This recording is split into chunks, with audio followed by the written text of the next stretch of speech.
തലേന്ന് കടല കുതിർക്കാൻ ഇടുമ്പോൾ തൊട്ട് ആലോചനയാണ് കടലയ്ക്ക് തേങ്ങ വറുത്തരയ്ക്കണോ അത് തേങ്ങ പാല് പിഴിയണോ തേങ്ങ അരച്ചെടുക്കണോ എന്നൊക്കെ. അപ്പോൾ ഒരു തരി തേങ്ങ പോലും അരയ്ക്കാത്ത നല്ല കിടിലനൊരു കടലക്കറിയാണ് കേട്ടോ. ഇന്ന് കടല നല്ല പോലെ ഒന്ന് കുതിർത്ത് അതിൽ കുറച്ച് സവാളയും ഉപ്പും ചേർത്തിട്ട് ഒരു മീഡിയം ഫ്ലെയിമിൽ ഒരു 6 വിസിൽ.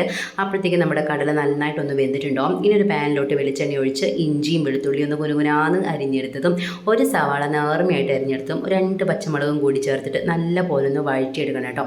നന്നായി ഒന്ന് വഴറ്റിയെടുത്തതിന് ശേഷം നമുക്ക് പൊടികളായിട്ടുള്ള മുളക് പൊടി, മഞ്ഞൾപ്പൊടി, അതുപോലെ തന്നെ മല്ലിപ്പൊടിയും കൂടി ചേർത്തിട്ട് ആ പച്ചമണമൊക്കെ ഒന്ന് മാറുന്നത് വരെ ഒന്ന് വഴറ്റി കൊടുക്കുക. അതിനുശേഷം ഒരു പഴുത്ത തക്കാളി ഇതുപോലെ തന്നെ കുഞ്ഞായിട്ടൊന്ന് കട്ട് ചെയ്തിട്ട് അതും കൂടി ഒന്ന് ചേർത്ത് കൊടുക്കണം കേട്ടോ.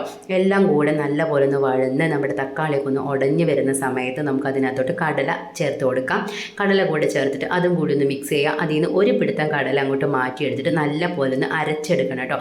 ഇത് നമുക്ക് തിളച്ചുകൊണ്ടിരിക്കുന്ന നമ്മുടെ കടലക്കറിയിലോട്ട് ചേർത്ത് കൊടുക്കാം. എല്ലാം കൂടെ ഒന്ന് മിക്സ് ചെയ്യാതാ. തേങ്ങ വറുത്തരച്ച കടലക്കറിയുടെ അതേ ഒരു ടെക്സ്ചർ പോലെ തന്നെ ആയിട്ടുണ്ട് നമ്മുടെ ഈ കറിയും. ലാസ്റ്റ് കുറച്ച് ഗരം മസാല കൂടി ഇട്ട് കൊടുക്കുക.